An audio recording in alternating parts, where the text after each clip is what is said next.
Hello बच्चों, पिछले video में हम लोगों ने देखा डायहाइड्रोजन बनाने की प्रयोगशाला विधि। आज हम लोग डायहाइड्रोजन बनाने की औद्योगिक विधि का अध्ययन करेंगे। औद्योगिक विधि में जिस विधि को हम लोग डिस्कस करेंगे वो है जल के विद्युत अपघटन द्वारा। तो जल के विद्युत अपघटन द्वारा हम लोग डायहाइड्रोजन कैसे बना सकते हैं डिस्कस करते हैं। पहले हेडिंग लगा लेते हैं, डाइहाइड्रोजन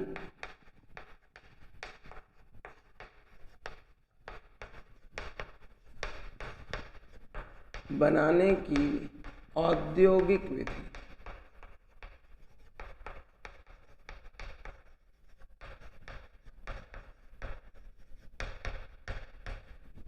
अब इसमें को हेडिंग लगा लेते हैं, जल के विद्युत अपघटन द्वारा। जल के विद्युत अपघटन द्वारा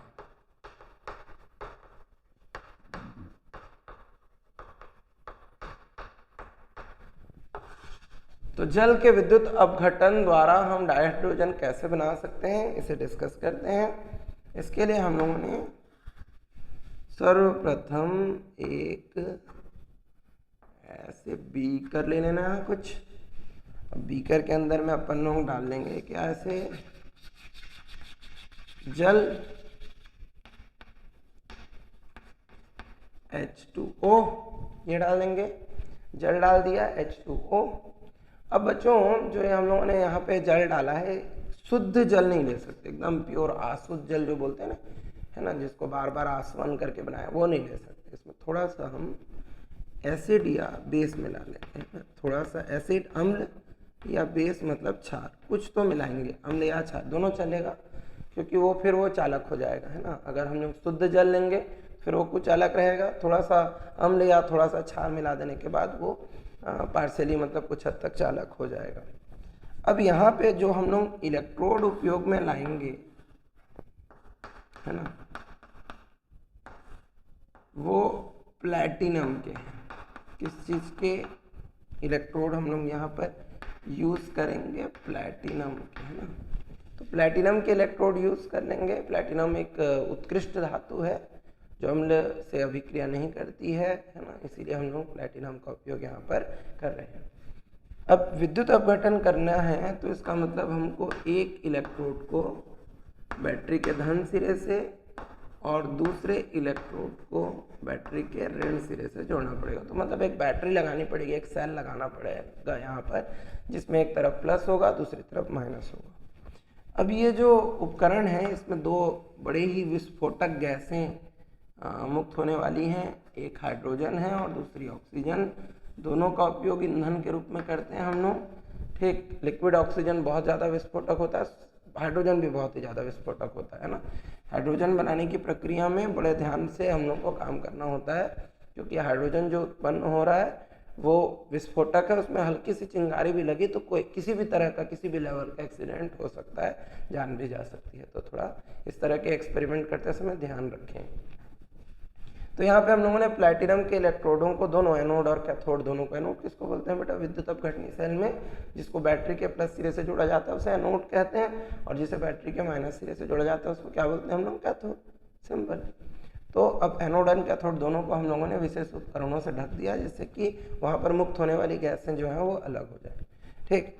कभी कभी ये जो गैसें हैं वो एक दूसरे के साथ मिल जाती हैं, और अगर हम इसको औद्योगिक रूप से बना रहे हैं तो हमको एक सॉलिड उपकरण की ज़रूरत पड़ती है। तो उस समय हम लोग ये क्या कर सकते हैं, इसको ऐसे स्टील का बर्तन ले सकते हैं, ठीक। और उस केस में इनको एक दूसरे से रिएक्ट होने से बचाने के लिए हम लोग क्या कर सकते हैं, यहाँ पर एक डायफ्राम लगा सकते हैं। क्या लगा सकते हैं? डायफ्राम। अब डायफ्राम किसको बोलेंगे? तो वो जो अलग करे, है ना। जैसे कई बार कमरे को दो भागों में बांटना होता है ना, तो हम लोग क्या करते हैं, एस्बेस्टस प्लाईवुड का सेपरेशन कर देते हैं। यहाँ पर हम लोगों ने जो डायफ्राम लगाया वो किस चीज़ का लगाया? एस्बेस्टस का। तो ये स्टील का चैम्बर है ना, और उसको एस्बेस्टस के डायफ्राम से हम लोगों ने क्या किया, दो भागों में पृथक कर लिया, है ना। यही प्रक्रिया अगर प्रायोगिक रूप से करेंगे तो कांच का बर्तन लगा सकते हैं, औद्योगिक रूप से करेंगे तो थोड़ा सा संभल के करना पड़ेगा। तो उसमें हम लोग स्टील का ये वाला मतलब बहुत ज़्यादा मात्रा में उत्पादित करेंगे तो उसके लिए हम लोगों को क्या करना पड़ेगा, स्टील का चैम्बर लेना पड़ेगा और बीच में डायफ्राम लगाना पड़ेगा ताकि जो उत्पन्न होने वाली हाइड्रोजन और ऑक्सीजन गैसें वो एक दूसरे के साथ ना मिले। अब जो जल है H2O वो अब घटित होकर क्या देगा, हाइड्रोजन आयन और ऑक्साइड आयन। ठीक, यहाँ पर तुम्हें अम्ल या क्षार की आवश्यकता होगी, अन्यथा जल आसानी से अब घटित नहीं होगा, क्योंकि हमें पता है कि जल एक सहसंयोजी यौगिक है ना, हम लोग उसमें संकरण पढ़ते हैं। अब एनोड पर क्या होगा, अगर हम एनोड पर देखेंगे तो एनोड पर जो ऑक्सीजन आयन है वो ऑक्सीजन में बदलकर इलेक्ट्रॉन त्याग देगा, बट अगर हम 2 ऑक्सीजन आयन लेंगे तो O2 गैस बनेगा और यहाँ निकलने वाले इलेक्ट्रॉनों की संख्या कितनी हो जाएगी, 4। तो इससे हम देखते हैं कि एनोड पर कौन सी गैस मुक्त होगी, ऑक्सीजन। वहीं अगर हम कैथोड पर देखें तो कैथोड पर जो हाइड्रोजन आयन है, अगर मेरे को 2 ऑक्सीजन चाहिए तो इसको 2 से गुणा करूंगा तो यहाँ 4 आ जाएगा, या 2 ऑक्सीजन है तो 4 हाइड्रोजन प्लस जो है वो 4 इलेक्ट्रॉन ग्रहण करेंगे। कैथोड में नेगेटिव है, वहाँ इलेक्ट्रॉन है, कोई तकलीफ नहीं, तो वहाँ से क्या करेंगे, वो इलेक्ट्रॉन ग्रहण करेंगे और 2H2 बनाएंगे। तो इस तरह से तुम देख रहे हो एनोड जो है, मतलब इसको अगर ऐसे मैं पॉजिटिव कर दूं तो ये एनोड है, यहाँ से कौन सी गैस इकट्ठी होगी, ऑक्सीजन, और यहाँ से ऑक्सीजन निकल जाएगा। और ये कैथोड जो है बैटरी का नेगेटिव टर्मिनल है, यहाँ पर हाइड्रोजन गैस एकत्रित होगी और यहाँ से हाइड्रोजन गैस निकल जाएगा। तो एक तरफ से हाइड्रोजन, एक तरफ से ऑक्सीजन निकल रहा है। जल के विद्युत अपघटन से प्राप्त हाइड्रोजन को हम ईंधन के रूप में उपयोग में ला सकते हैं, बस यही दिक्कत है कि वो विस्फोटक है। अगर किसी तरह से विस्फोटित होने को कंट्रोल कर पाए हम तो उससे बाइक चला सकते हैं, कार चला सकते हैं, घर में खाना पका सकते हैं, कोई भी काम कर सकते हैं, बहुत ही अच्छा ईंधन है।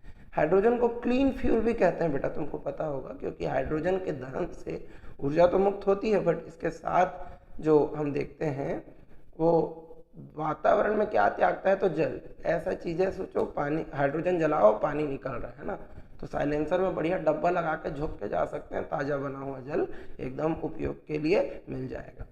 समझ आए? तो वो तो एक क्लीन फ्यूल है, तो उसका उपयोग कर सकते हैं हम लोग, बट यही प्रॉब्लम है कि वो विस्फोटक है ना। अब यार हाइड्रोजन के मान लो बाइक बना दें, है ना, तो आतंकवादी को किसी और चीज़ की जरूरत नहीं है, वो बाइक में ही विस्फोट कर देगा, है ना। तो इसीलिए थोड़ा संभल के, है ना, अभी भी हाइड्रोजन का हम लोग ईंधन के रूप में उपयोग में लाते हैं, कहाँ, रॉकेट फ्यूल में, पर वहाँ बड़े जिम्मेदार लोग होते हैं, वैज्ञानिक लोग होते हैं ना।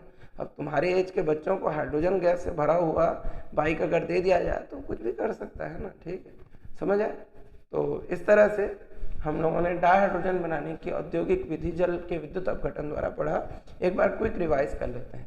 जल के औद्योगिक विधि में हम लोग क्या लेंगे, स्टील का पात्र लेंगे और बीच में एक एस्बेस्टॉस सरंध्र होता है, सरंध्र एस्बेस्टॉस का डायफ्राम लगाएंगे, ठीक। प्लेटिनम के इलेक्ट्रोड लगाएंगे और दोनों ही तरफ गैसों को एकत्रित करने के लिए विशेष, है ना, पात्र लगा देंगे, जिससे गैसें अलग अलग एकत्रित हो जाएं।